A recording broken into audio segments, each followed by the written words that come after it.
এই মুহূর্তে আমি আছি শাহবাগের হোটেল ইন্টারকন্টিনেন্টালের সামনে। অর্থাৎ আপনাকে যে গত পূর্ববর্তী ঘন্টায় যেমনটি বলছিলাম যে সরকারের উপদেষ্টা যখন সিদ্ধান্ত দিল যে আওয়ামী লীগের সকল কার্যক্রম নিষিদ্ধ করা হয়েছে কিন্তু দল হিসেবে নিষিদ্ধ করা হয়নি, এই ঘোষণা পাওয়ার পর তারা কিন্তু এখানে উল্লাসে উচ্ছ্বাসে বিক্ষুব্ধ জনতা ছাত্র জনতা উল্লাস উচ্ছ্বাস করেছে। কিন্তু তারপরে হাসনাত আব্দুল্লাহ কিন্তু ঘোষণা দিল তারা এই সিদ্ধান্তে সন্তুষ্ট নয়।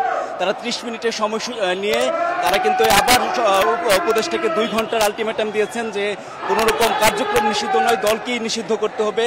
কিন্তু তারা এখন হোটেল ইন্টারকন্টিনেন্টাল থেকে সামনে থেকে এসে আপনি দেখতে পাচ্ছেন যে শাহবাগের মঞ্চে অবস্থান করেছেন এবং তারা তাদের কার্যক্রম চালিয়ে যাওয়ার কথা বলছেন। যদিও তারা মানে নেতৃস্থানীয় যারা বলছেন যতক্ষণ পর্যন্ত না পূর্ণভাবে দলকে নিষিদ্ধ ঘোষণা করা হবে ততক্ষণ পর্যন্ত তাদের কার্যক্রম চলবে। তো আন্দোলনকারীরা কিন্তু এখনো শাহবাগ ছাড়েননি, তারা আন্দোলন চালিয়ে যাচ্ছে এবং পরবর্তী কার্যক্রম হাসনাত আব্দুল্লাহ সহ বিভিন্ন রাজনৈতিক সংগঠনের যারা আছে তারা কি দেয় সেটাই হচ্ছে দেখার বিষয়। কিন্তু তারা এই মুহূর্তে শাহবাগ মঞ্চে অবস্থান করছেন।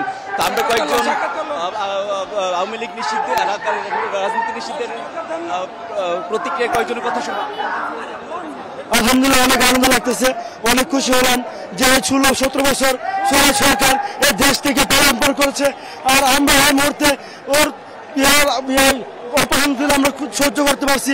আলহামদুলিল্লাহ নিজের মনের ভিতরে অনেক আনন্দ লাগতেছে, অনেক আনন্দ অনুভব করতেছি। তবে এই আনন্দ এখানে শেষ নয়।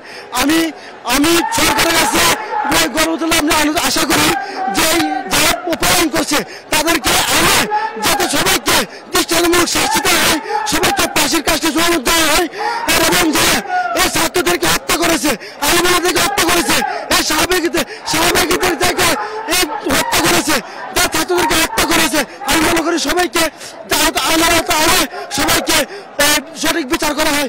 আমার বিপাশা যেমনটি তিনি বলছিলেন যে এখানে যতক্ষণ পর্যন্ত মানে আওয়ামী লীগ নিষিদ্ধের দাবি সহ তাদের বিচার দাবি নিশ্চিত না করা হবে ততক্ষণ পর্যন্ত তারা তাদের আন্দোলন চালিয়ে যাবে। আমরা কিন্তু এই মুহূর্তে আছি শাহবাগ মোড়ে। আপনি দেখতে পাচ্ছেন যে আন্দোলনকারীরা কিন্তু এখনো অবস্থান করছে এবং তাদের প্রতিক্রিয়া জানাচ্ছে যে না, দলকে নিষিদ্ধ করতেই হবে, কার্যক্রম নিষিদ্ধ নয়, রাজনীতি নিষিদ্ধ নয়। ঘুরে ফিরে বারে বারে তারা একই কথাটি বলছেন এবং এর জন্য যতক্ষণ থাকা লাগে, আন্দোলন করা লাগে, কঠোর হুঁশিয়ারি তারা করবে। কিন্তু এখন নেতৃস্থানীয় যারা আছে তারা কি ঘোষণা দেয় 2 ঘন্টার আলটিমেটাম শেষে সেটা জানার জন্য আমরা দুরাগ্রহ অপেক্ষা আছি। তারা যখন ব্রিফিং এ বিস্তারিত জানাবে হয়তো আমরা আপনাদেরকে আরো বিস্তারিত জানাতে পারবো। তো দেখতে পাচ্ছেন যে বাবার কোলে শিশু সহ সবাই এখানে এসেছে, ছোট বড় নানা বয়সী মানুষের সমাগমে মুখর শাহবাগের মঞ্চ, শাহবাগের ফেস্টিভ্যাল বিরোধী মঞ্চ। এবং আমরা একজনের সাথে কথা বলবো। আপনি ওনার নাম আয়াতুল্লাহ। জুলার যোদ্ধা আমাদের আমরা আসলে অন্তর্বর্তী সরকারকে ধন্যবাদ জানাই যারা দেরি করে হলেও এই কাজটা সম্পূর্ণ করছে যে অন্ততপক্ষে আওয়ামী লীগ নিষিদ্ধ দ্রুত সময়ের ভিতরে এই আওয়ামী লীগের বিচারটা যেন নিশ্চিত করা হয়। কারণ বিচার নিশ্চিত না হলে যে আমাদের যে 57 জন অফিসারের যে পরিবার আছে এবং শাপলা চত্বরে যে হত্যাকাণ্ডের শিকার যে পরিবারগুলো আছে এবং গণঅভ্যুত্থানে যে হত্যাকাণ্ডের শিকার হয়েছে যারা এবং আহত যারা হয়েছে এবং ওই ফ্যাসিবাদের যে গুম খুনের শিকার হয়েছে ওই পরিবারগুলো কিছুটা তৃপ্তি পাইছে, এখনো সম্পূর্ণ তৃপ্তি পাবে যখন তাদেরকে বিচারের মাধ্যমে সর্বোচ্চ শাস্তি নিশ্চিত করা হবে তখন পরিপূর্ণ তৃপ্তি পাবে এবং গণঅভ্যুত্থানে স্বীকৃত হবে তখন পরিপূর্ণ তৃপ্তি পাওয়া যাবে। এখন মোটামুটি আমরা ধন্যবাদ জানাতে চাই যে দেরি করে হলেও অন্ততপক্ষে কাজটা সম্পূর্ণ করছে এই আমাদের রক্ত বীরমাঝে সরকার। দেরি করে তারা বুঝতে পারছে যে আমরা বারবার কিন্তু দাবিটা দিতেছিলাম যে আওয়ামী লীগ নিষিদ্ধ, কিন্তু তারা কোনো আমাদেরটা শুনতেছিল না। আমাদের বিভিন্ন সবাই দেখলাম ছাত্রলীগ নিষিদ্ধ করতেছে, আবার একবার পায়তারা চলছিল যে যুবলীগ এবং স্বেচ্ছাসেবী লীগ নিষিদ্ধ করবে। কিন্তু আমরা এই অবস্থান করছি, এই অবস্থানের কারণে তারা বুঝতে পারছে যে না, আমরা কাদের রক্তের বিনিময়ে এখানে আসছি। ওই বুঝতে পারার জন্য তাদেরকে ধন্যবাদ।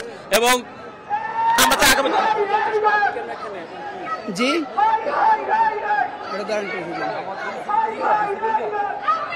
আমি বলি আসসালামু আলাইকুম। আমরা এখন বর্তমানে অনেক খুশি যেহেতু কিছুদিনের জন্য হলেও নিষিদ্ধ ঘোষণা করা হয়েছে এবং যখন পরিপূর্ণভাবে নিষিদ্ধ ঘোষণা করা হবে তখন অবশ্যই সারা বাংলাদেশের মানুষ যারা নির্যাতিত নিপীড়িত সবাই অবশ্যই অনেক খুশি হবে এবং তাদের বিচার অবশ্যই করতে হবে এবং সঠিক এবং ন্যায় বিচার, এবং আমরা প্রত্যাশা করি সঠিক এবং ন্যায় বিচার হবে এই বাংলাদেশে। আজকে যে হাসনাত আব্দুল্লাহ ভাই যে ঘোষণা দিয়েছে, জুলাই তারা যেভাবে ঘোষণা দিয়েছে আবারও একই ঘোষণা দিয়েছে, আমরা সবাই একত্রিত হয়েছি। বলছিলেন যে যতক্ষণ পর্যন্ত ওনার দলকে ঘোষণা নিষিদ্ধ করা হবে ততক্ষণ পর্যন্ত তাদের আন্দোলন চলবে। তারা তাদের সন্তোষ জানিয়ে জানাচ্ছেন। শাহবাগ থেকে ছিল আমার কাছে সবশেষ।